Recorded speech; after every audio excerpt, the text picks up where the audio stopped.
আসসালামু আলাইকুম গাইস, আমি এখানে সবজি রান্না করেছি। তো সেটা আপনাদের সাথে শেয়ার করছি।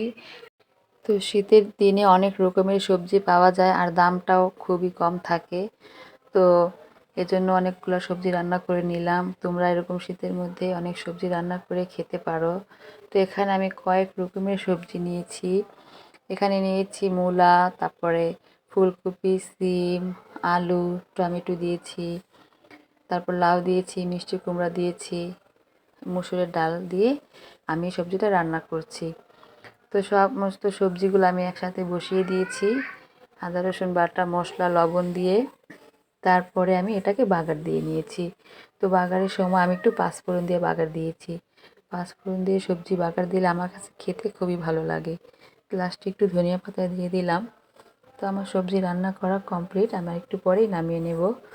তো আমার ভিডিও দেখে যদি ভালো লেগে থাকে তাহলে অবশ্যই একটি লাইক দিবেন, সাবস্ক্রাইব করে আমার পাশে থাকবেন। ফেসবুক পেজ থেকে দেখে থাকলে অবশ্যই আমাকে ফলো দিয়ে রাখবেন নতুন নতুন ভিডিও দেখার জন্য। সবাই ভালো থাকবেন। আল্লাহ হাফেজ।